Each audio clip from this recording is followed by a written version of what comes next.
Shortly before 10:10 yesterday evening, the Metropolitan Police received reports that a white van had struck pedestrians on London Bridge.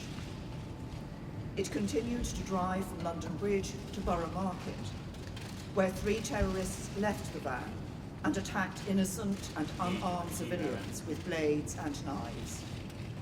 All 3 were wearing what appeared to be explosive vests, but the police have established that this clothing was fake and worn only to spread panic and fear.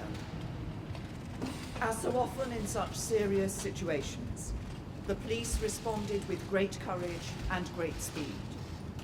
Armed officers from the Metropolitan Police and the City of London Police arrived at Borough Market within moments and shot and killed the 3 suspects. The terrorists were confronted and shot by armed officers within 8 minutes of the police receiving the first emergency call. 7 people have died as a result of the attack, in addition to the 3 suspects shot dead by the police. 48 people are being treated in several hospitals across London. Many have life-threatening conditions. On behalf of the people of London and on behalf of the whole country, I want to thank and pay tribute to the professionalism and bravery of the police and the emergency services, and the courage of members of the public who defended themselves and others from the attackers. And our thoughts and prayers are with the victims and with their friends, families, and loved ones. This is, as we all know, the 3rd terrorist attack Britain has experienced in the last 3 months. In March, a similar attack took place just around the corner on Westminster Bridge. 2 weeks ago, the Manchester Arena was attacked by a suicide bomber. And now London has been struck once more. And at the same time, the security and intelligence agencies and police have disrupted 5 credible plots since the Westminster attack in March. In terms of their planning and execution, the recent attacks are not connected. But we believe we are experiencing a new trend in the threat we face, as terrorism breeds terrorism, and perpetrators are inspired to attack, not only on the basis of carefully constructed plots after years of planning and training, and not even as lone attackers radicalized online, but by copying one another and often using the crudest of means of attack. We cannot and must not pretend that things can continue as they are.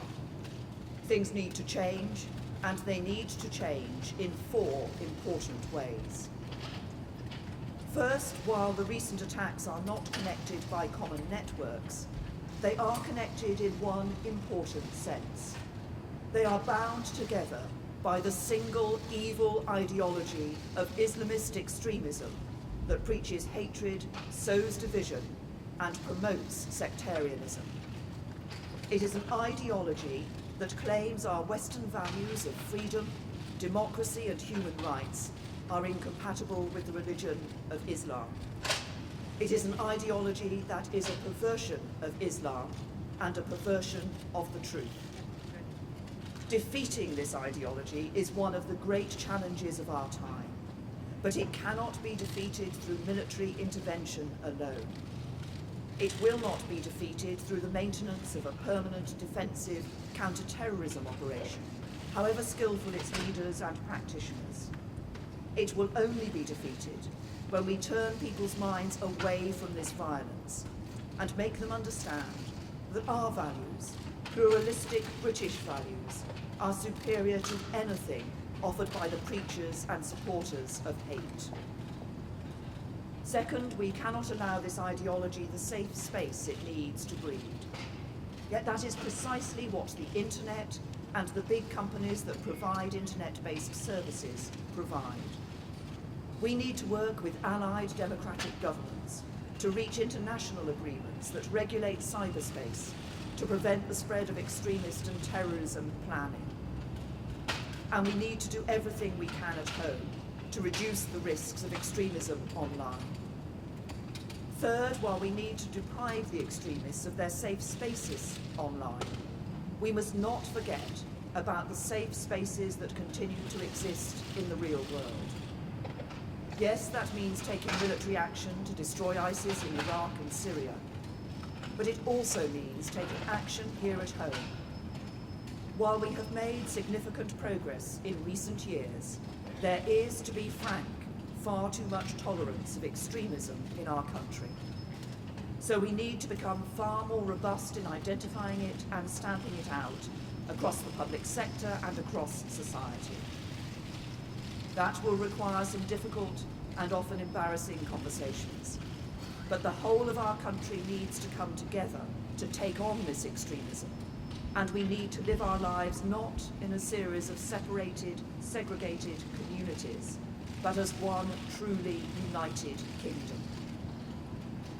Fourth, we have a robust counterterrorism strategy that has proved successful over many years. But as the nature of the threat we face becomes more complex, more fragmented, more hidden, especially online, the strategy needs to keep up. So in light of what we are learning about the changing threat, we need to review Britain's counter-terrorism strategy to make sure the police and security services have all the powers they need. And if we need to increase the length of custodial sentences for terrorism-related offences, even apparently less serious offences, that is what we will do. Since the emergence of the threat from Islamist-inspired terrorism, our country has made significant progress in disrupting plots and protecting the public. But it is time to say enough is enough. Everybody needs to go about their lives as they normally would. Our society should continue to function in accordance with our values. But when it comes to taking on extremism and terrorism, things need to change. As a mark of respect, 2 political parties have suspended our national campaigns for today.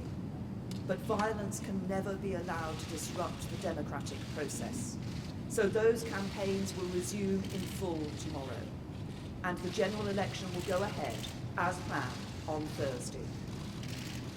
As a country, our response must be as it has always been when we have been confronted by violence. We must come together, we must pull together, and united, we will take on and defeat our enemies.